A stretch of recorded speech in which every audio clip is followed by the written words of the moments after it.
think it's going to be a very strange Christmas this pandemic year. I mean, what are families supposed to do? Can we get together? Do we have to just rely on memories of past Christmases? I do love memories of Christmas. I mean, don't you get nostalgic when you think about holiday meals, recipes that your mother or your grandmother made? Or maybe the memory of the smell of fresh cut pine or cookies baking in the oven. Or maybe you have a favorite decoration that just brings memories flooding back as soon as you take it out of the box. For me, my memories are all about the booze. I come from a family of drinkers, and we celebrate Alcoholidays. And Christmas time, with the chill in the air and the closeness of family and all that emotion, well, it's just the perfect season for drinking. I don't actually remember my very first Christmas drink, but I do have a photo of it. It's Christmas of 1961. I'm 15 months old. I'm sitting on the floor in my mother's kitchen in my little footy pajamas, just swilling beer out of the bottle. Schlitz, as I recall. I just think that's a photo any parent would treasure, right? Who doesn't have the photo of the first time the baby killed brain cells? I do remember my first taste of whiskey, though. It was Christmas at my grandma and grandpa's house, and my Aunt Nora, champion drinker, was making whiskey sours. After she made a few, she started forgetting where she left them, and I followed her around. When I found one, I drank it. I was only 9 years old, but I swear from that very first sip, I loved the taste of whiskey. My mother's side of the family is populated with big, loud, raucous, fun alcoholics, which was very distressing to my father. His side of the family is very quiet, shy, reserved alcoholics. My father was a real alcoholic, which is to say he went to meetings. Several years prior, my mother had decided she had it with my dad's drunken shenanigans, and she left him. She packed me up. We went to live with her Aunt Peg. The Christmas that we spent at Aunt Peg's, we had brandied eggnog with ground nutmeg on top. Truly, there is nothing more delicious than brandied eggnog with nutmeg on top. It tastes like happiness. But apparently my dad got the message because he decided to forego the brandied eggnog that year, and every year thereafter, he got on the bus to downtown Pittsburgh and went to his very first meeting of Alcoholics Anonymous. And over the years, little by little, he started taking other members of the family with him. I think of my family in two factions, the ones who are in AA and the ones who are not in AA yet. I am not in AA yet, and I never want to be, because I love booze, whiskey specifically. Love it. I do temper my drinking. I monitor it not out of temperance, really, but out of fear, because if I drink too much, I will become one of the ones who's in AA, and then I won't be able to drink anymore. So I have to be very careful not to become a full-blown alcoholic so that I can continue to be a borderline alcoholic. My grandfather and his brothers were not borderline. They were world-class alcoholics. If boozing were a sport, they would have been on the Olympic team. My grandfather worked on the railroad, and his job was to couple and uncouple freight cars when they came into the station, which is a really dangerous job. But I was never worried about him because he had superhuman strength. At least it seemed that way to me. To this day, my grandpa is the toughest man I've ever met. His brother Billy was a police officer. He was long and lean and blonde, and he wore a blue uniform and a little cap, and he drove a big black and white City of Pittsburgh PD cruiser.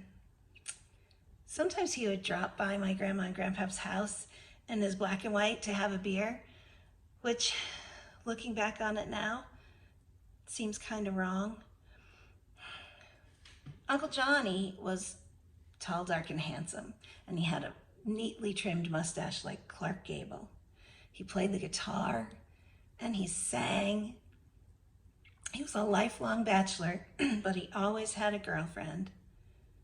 He just seemed like, well, like a movie star. The three of them were just totally mythical to me: a superhero, a crime fighter, and a movie star. Every year, the three brothers would get together to do a Christmas project. And the year I turned 11, they decided that they would paper the walls in my grandmother's living room. My mother and I took the bus down to my grandma's house to help them, but they really didn't need any help. They actually did a really good job. But when they got to the fourth corner of the room, they ran out of wallpaper. And by that time, the stores were all closed, so it was a problem. Well, they decided to have a few drinks and discuss it, and ultimately they decided that what they would do is just put the Christmas tree in that corner. And a bottle of Canadian Club later, the tree was up and decorated, and you could hardly even tell where the wallpaper ran out. It worked really well. The weather that night in Pittsburgh was terrible. It was snow and sleet and freezing rain. So Uncle Johnny insisted that he give my mother and me a ride home, and Uncle Billy came along for the ride. It was maybe not the very, very best of ideas, because they had been decorating and wallpapering and Canadian clubbing all day long.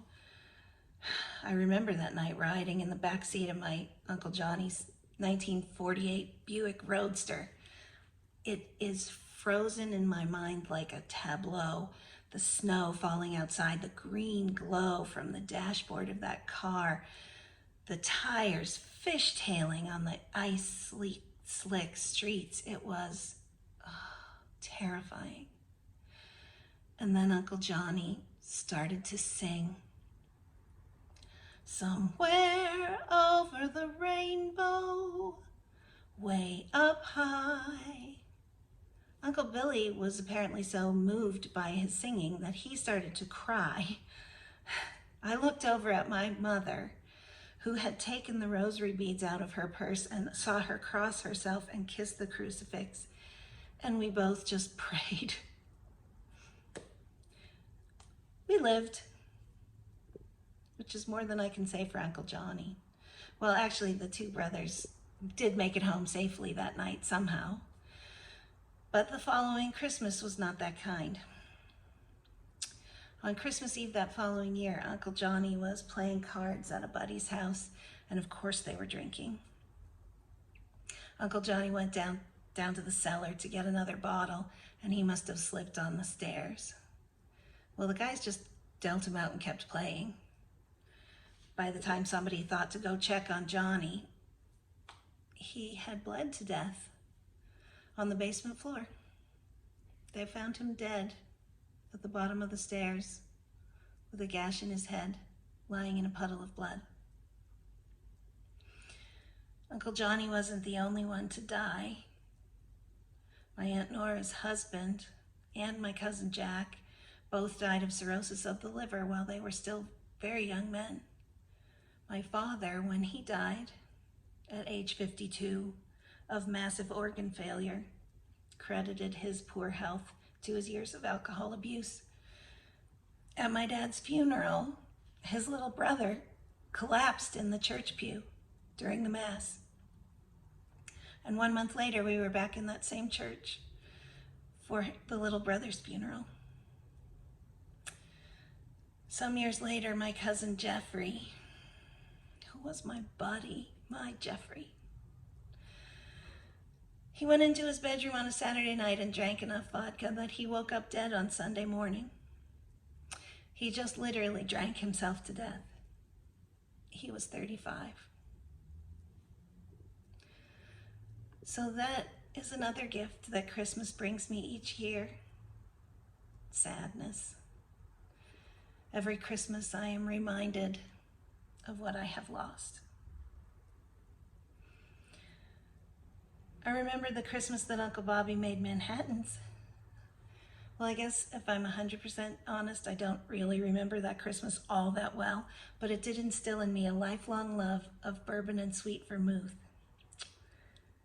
Bourbon makes every day feel like Christmas. Okay, that's it. I gotta go. I need a drink.